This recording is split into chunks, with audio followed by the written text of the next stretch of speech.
Now, so Keir Starmer's Britain has become a soggy biscuit for investors. Don't listen to me. This is the chief executive of McVities.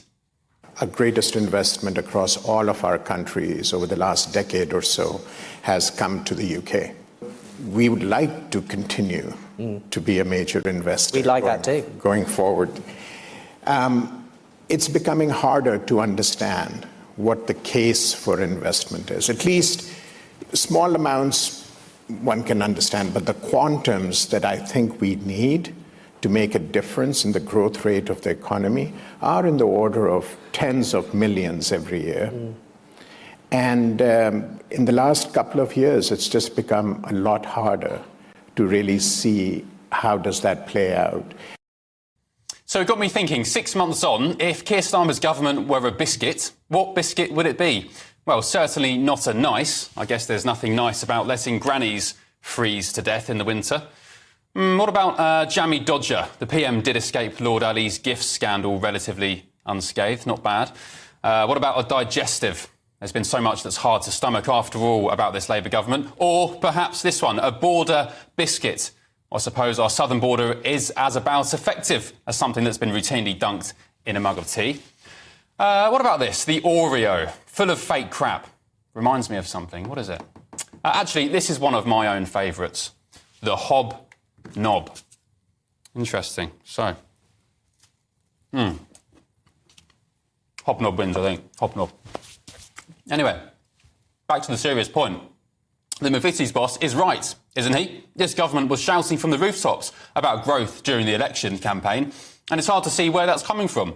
In fact, the first 3 months of Labour being in power returned a paltry 0.1% rise in GDP. The new party line is now reminding the electorate about the so-called economic mess they inherited.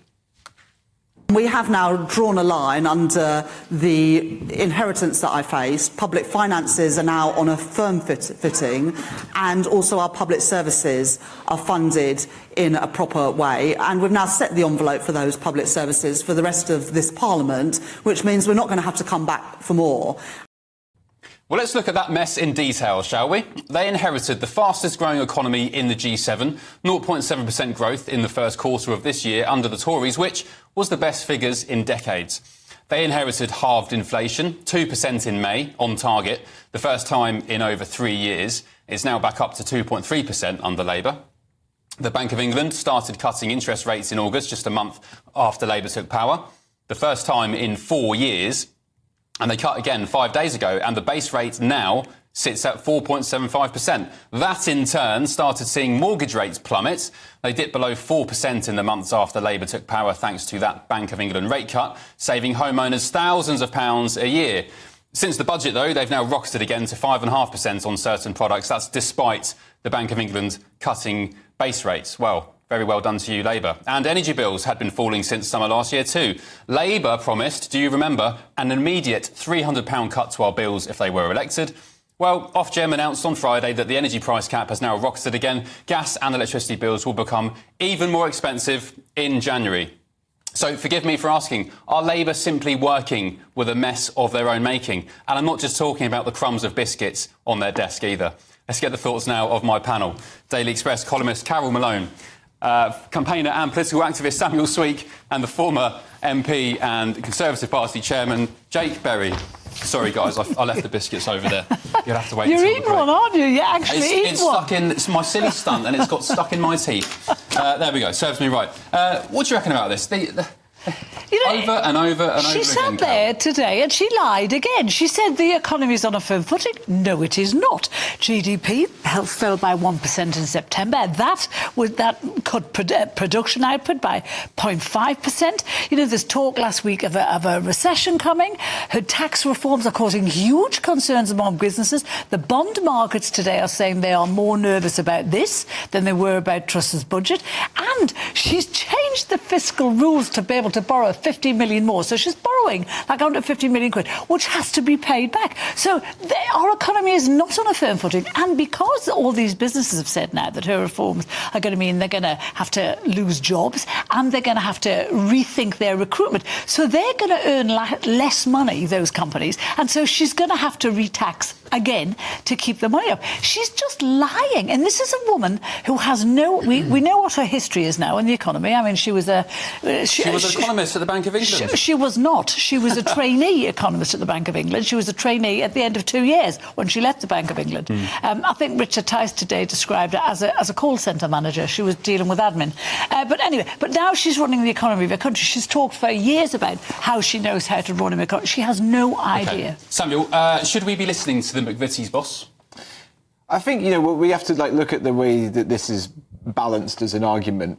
Obviously, Rachel Reeves here is talking about the government's expenditure, the government's taxation policies, and the bosses of, say, McVities and others are, of course, looking to protect their own businesses.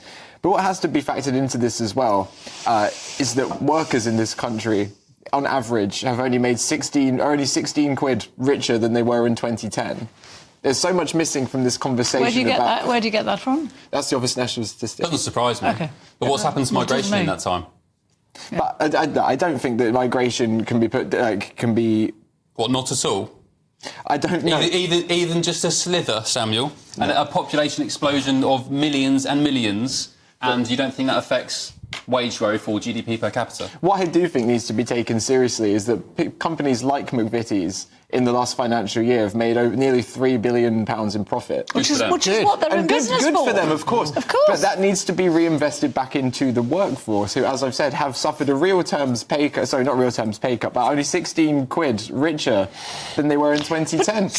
The cost of living has obviously... Should Reeves go after the McVities then and charge them more corporation tax, hikes? Well, I don't think it's a case of going after. I think it's about businesses being able to pay their fair share. And I think that when they're doing as well as McVities, as well as Tesco's, another one who have made close to £3 billion in profits, M&S as well.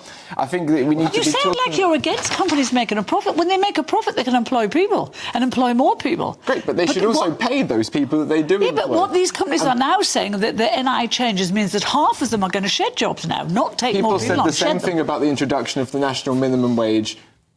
How many McVities employees have you spoken to, Samuel?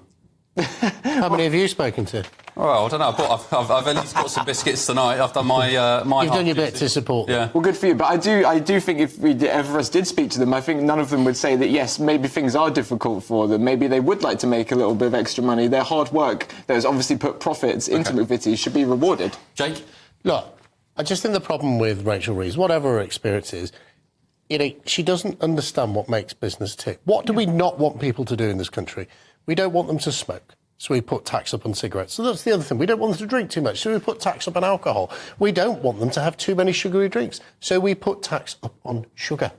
Why then is she putting tax up on businesses? If increasing taxes stops you doing stuff, that good stuff that businesses are doing, creating jobs, paying for our NHS, funding public services, why are we discouraging them from doing it? And that, frankly, is what's reflected in those growth figures. If you increase taxes on business, they do less business. And you're going to see this with unemployment. We are heading for, I'm very sorry to say this, a big spike in unemployment after April next year because of this increase in national insurance, combined with the increase in the national living wage. Now, if you work full-time on the national living wage, you get $24,500. That means it costs that business nearly $30,000 to employ you. So that is a lot of money. Why don't they understand it? Are you saying Rachel Reeves is incompetent at her job? Yes. Yeah, I really this week marks the This week marks the 150th anniversary of the birth of the greatest Briton, Winston Churchill, and he said back in 1904, for a nation to try and tax itself into prosperity is like a man standing in a bucket and trying to lift himself with a handle. That was a true 120 years ago. It's true now, and that is why the Labour Party ultimately is failing this country. Okay, last word from you in a second, Carol. Sam, do you think we need to tax more in this country? Is that what you're saying? I think that we need to be looking at people who are making incredible profits, in my mind, obscene profits. And encouraging them to do more of it.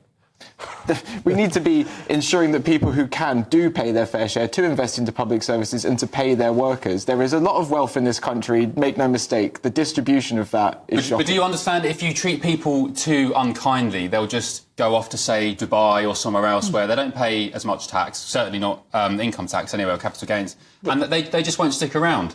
And what's the proportion, Jake? The figure off the top of my head, is it something like the top 1% of tax contributors in this country pay? Is it a third? No, top 10% of income taxpayers pay 50% of income tax. In wow, there we go. I mean, it's even... But the other scary statistic is more people are predicted to leave Starmer's Britain as tax exiles than have fled Putin's Russia. Yeah.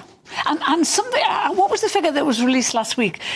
Something like 4 million already have multimillionaires. They put their money elsewhere. Charlie Mullins, the plumber, was talking about it because he's taken his money out of the country. But, you know, Labour sees tax and sees success and they want to tax it. And that's what they're doing. And when you tax success too much, you actually trash it. It's not a success anymore. And that's what they're doing. And, you know, you say, is Reeves very good at her job? No, she's not very good at her job. She's actually really bad at her job. There's nothing she did in that budget that any section of this country has agreed with. And it's not just because they're kicking up because they're making money. It's because what she's doing isn't going to work. It's going to trash this country. You never mind what Liz Truss was going to do. She's the one that's going to crash the economy.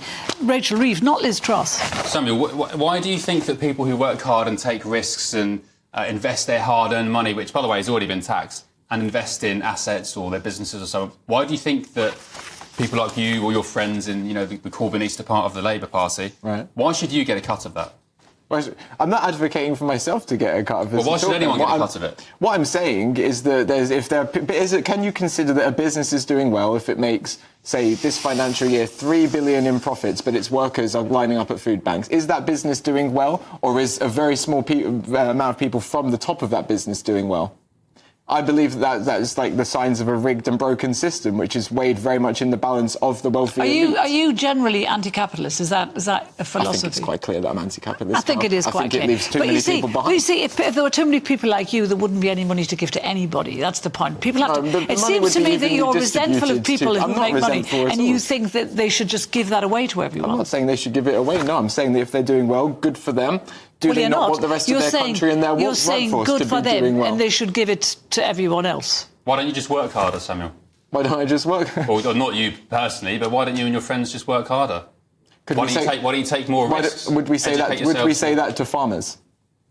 To farmers? Farmers, if we change the taxation on inheritance tax, would we say... It's not quite the same thing. It's quite the same if we're talking about a tax change. We're talking about inheritance. Yes, but we're talking about a change to taxes. People couldn't work harder than farmers.